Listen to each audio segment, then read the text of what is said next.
Karimnagar PMJ jewellery shop లో కాల్పులు కలకలం రేపాయి. ఇక దుకాణంలోకి నలుగురు దొంగలు చొరబడ్డారు. కాల్పులు జరిపి మరీ బంగారు ఆభరణాలు అయితే దోపిడీ చేశారు. ఈ ఘటనలో నలుగురికి గాయాలయ్యాయి. సమాచారం అందుకున్న పోలీసులు అయితే ఘటనా స్థలానికి చేరుకుని విచారణ చేపట్టారు. నిందితులను పట్టుకునేందుకు ప్రత్యేక బృందాలతో గాలింపు చర్యలు కూడా చేశారు. బంగారం దుకాణాన్ని కేంద్ర మంత్రి బండి సంజయ్ పరిశీలించిన దృశ్యాలు మనం ఐఎన్ఎస్ ఎక్స్ లో చూడొచ్చు. ఇక గతేడాది ఆగస్టు 12న కూడా హైదరాబాద్ లోని చందానగర్ లో కాల్పుల కలకలం రేపాయి. అప్పట్లో కూడా ఖజానా జ్యువెలరీ దుకాణంలో దుండగులు దోపిడీకి పాల్పడ్డారు. ఇక దుండగులు 2 రౌండ్ల కాల్పులు జరిపారు. తుపాకీ కాల్పులతోనే సీసీ కెమెరాలను ధ్వంసం కూడా చేశారు. ఇక తెలంగాణలో మరోసారి ఇలాంటి ఘటన జరగడంపై ఆందోళనలు వ్యక్తమవుతున్నాయి. 2025 జూలైలో కూడా సూర్యాపేట సాయి సంతోషి జ్యువెలరీ షాప్ లో కూడా వెనుక గోడకు కన్నం వేసి మరీ దొంగలు దోపిడీ చేశారు. 18 కిలోల బంగారం గోల్డ్ షాప్ లో 40 తులాల గోల్డ్ బిస్కెట్లు కూడా ఎత్తుకెళ్లారు. రైట్ గా ఇదే అంశానికి సంబంధించి మరింత సమాచారం మా ప్రతినిధి రత్నకుమార్ అందిస్తారు. ఎస్ రత్నకుమార్, విచారణ ఏ విధంగా కొనసాగుతుంది? ఇప్పుడే బండి సంజయ్ కూడా వచ్చారు. అసలు ఏం జరిగిందని కూడా తెలుసుకుంటున్నట్టుగా తెలుస్తోంది. మరి విచారణ ఎంతవరకు వచ్చింది, ఏంటి? ఈ జ్యువెలరీ షాప్ నిజంగా సేఫ్ గా ఉన్నాయా? ఇంకా ఫర్దర్ గా నెక్స్ట్ ఏం జరుగుతుంది? దొంగలు ఇంత స్వేచ్ఛగా ఎందుకు తిరుగుతున్నారు? దొంగలు పట్టుకోవడానికి పోలీసులు ఎలాంటి అడుగులు వేస్తున్నారు, ఏంటి? సోని, కరీంనగర్ నడిబొడ్డున జరిగిన ఈ బీభత్సానికి సంబంధించి ప్రస్తుతం పోలీసుల దర్యాప్తు అనేది కొనసాగుతోంది. పట్టపగలే దుండగులు పిఎంజీ జ్యువెలరీ దుకాణంలోకి చొరబడి పెద్ద ఎత్తున బంగారాన్ని చోరీ చేశారు. లోపలికి దాదాపు 5గురు ఈ దొంగతనంలో పాలు పంచుకోగా లోపలికి 4గురు వెళ్లి అక్కడున్నటువంటి కస్టమర్లు అలాగే సిబ్బంది పైన కాల్పులు జరిపి మొత్తం పెద్ద ఎత్తున బంగారు ఆభరణాలను దోచుకొని అక్కడి నుంచి పరారవటం జరిగింది. ఈ ఇన్సిడెంట్ కు సంబంధించి ఒకవైపున పోలీసుల దర్యాప్తు అనేది కొనసాగుతోంది. నిందితులను గాలించేందుకు సీసీ ఫుటేజ్ల ఆధారంగా ప్రత్యేక బృందాలని రంగంలోకి దించడం జరిగింది. మరోవైపున కరీంనగర్ సిపి ఆదేశాలతో ప్రత్యేక బృందాలనేవి నిందితుల కోసం గాలిస్తూ ఉన్నాయి. ఇంకా కేంద్ర మంత్రి బండి సంజయ్ ఘటనా స్థలానికి చేరుకున్నారు. పిఎంజే జ్యువెలరీని పరిశీలించడం జరిగింది. అసలు దుండగులు ఎలా స్కెచ్ వేసి ఆ ప్రాంతానికి రావడం జరిగింది, లోపలికి ఎలా ప్రవేశించారు, పూర్తి వివరాలు, ఆ దొంగతనం జరిగిన తీరును అక్కడ ఉన్నటువంటి పిఎంజే జ్యువెలరీ సిబ్బందిని అడిగి వివరాలు తెలుసుకున్నటువంటి పరిస్థితి ఉంది.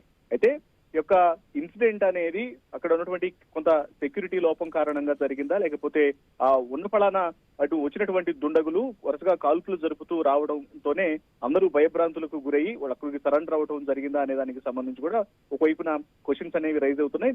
ఆ కోణంలోనూ పోలీసులు ఆ దర్యాప్తు అనేది వేగవంతం చేయడం జరిగింది.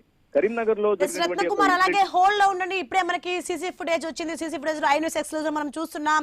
దొంగలు పారిపోతూ కూడా పరిపోతున్న దృశ్యాలు మనం చూడొచ్చు. ఏ విధంగా పారిపోతున్నారో ఐన్యూస్ ఎక్స్క్లూజివ్ లో వస్తున్నాయి. కింద పడిపోయిన దృశ్యాలు మనం చూడొచ్చు. కాల్పులు జరిపి బంగారం దోచుకెళ్తుండగా వాళ్ళు ఎలా అయితే పరుగులు పెడుతున్నారో ఆ దృశ్యాలు మనకి ఐన్యూస్ ఎక్స్క్లూజివ్ లో అందుతున్నాయి.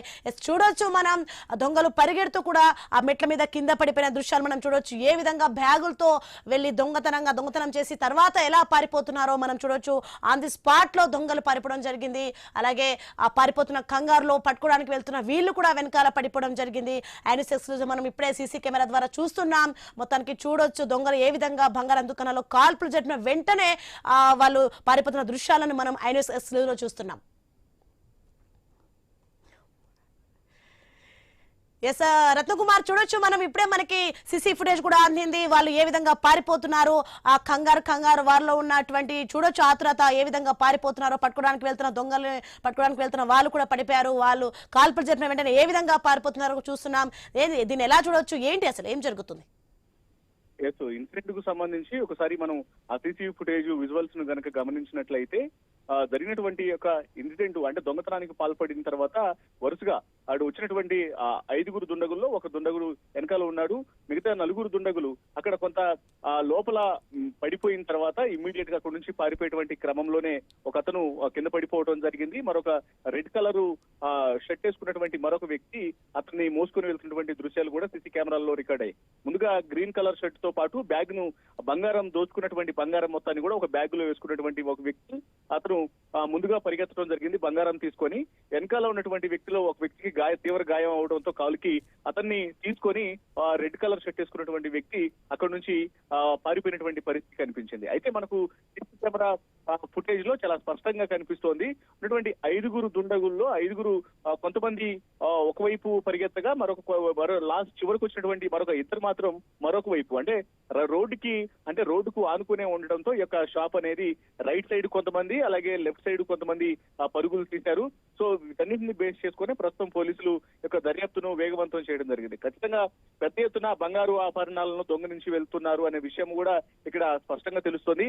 అయితే వీళ్ళు పరిగెత్తున్నటువంటి సందర్భంలోనే లోపల కాల్పులు జరిపినటువంటి ఆ తుపాకీలు అనేవి కూడా చేత్తోనే పట్టుకొని, ఎందుకంటే పక్కన ఎవరైనా వచ్చి తమని పట్టుకునేటువంటి అవకాశాలు ఉంటాయి కాబట్టి అప్పటికి వాళ్ళు కాల్పులకు ఉపయోగించినటువంటి ఆ తుపాకులను కూడా చేతిలోనే పట్టుకొని తమను ఎవరూ పట్టుకోకుండా జనాలందరినీ కూడా భయభ్రాంతులకు గురి చేస్తూ అక్కడ నుంచి పారిపోయినట్లు కూడా ఈ సీసీ ఫుటేజ్ ను చూస్తే చాలా స్పష్టంగా తెలుస్తోంది. ఇక వాళ్ళని ఎవరూ గుర్తుపట్టకుండా ఉండేందుకు క్యాపులు కూడా ధరించారు. క్యాపులు ధరించి ముసుగులు ధరించినటువంటి ఆ పరిస్థితి కూడా మనకు ఆ విజువల్స్ లో చాలా స్పష్టంగా కనిపిస్తూ ఉంది. ఇక దీన్ని బేస్ చేసుకునే అసలు దొంగలు ఎటువైపు వెళ్లారు, అందరూ ఎక్కడ కలుసుకున్నారు, విడివిడిగా వెళ్లిపోయారా లేకపోతే అందరూ ఒక చోట కలిశారా అనే దానికి సంబంధించి కూడా ప్రస్తుతం ఇమీడియట్ గా ఎలా వెళ్లారనే దాని మీద ప్రస్తుతం పోలీసుల దర్యాప్తు అనేది కొనసాగుతోంది. ఇక ఈ ఇన్సిడెంట్ అనేది గతంలో మనం ఖజానా జ్యువెలరీస్ చందానగర్ లో జరిగినటువంటి ఇన్సిడెంట్, హైదరాబాద్ లో జరిగినటువంటి ఒక ఇన్సిడెంట్ తర్వాత మరొక అతిపెద్ద ఇన్సిడెంట్ గా భావించాల్సినటువంటి పరిస్థితి ఉంటుంది. గత సంవత్సరం చందానగర్ లో ఖజానా జ్యువెలరీస్ లో జరిగినటువంటి ఇన్సిడెంట్ సమయంలో సైతం అక్కడకు ఇదే రీతిన దుండగులు రావడం జరిగింది. 2 వీలర్ పైన వచ్చి లోపల కాల్పులు జరిపి అక్కడ పెద్ద ఎత్తున నగలను చోరీ చేసిన తర్వాత రాష్ట్ర సరిహద్దులు దాటుకుని వెళ్లిపోయేటువంటి ప్రయత్నం చేసినటువంటి సందర్భంలోనే కొన్ని రోజుల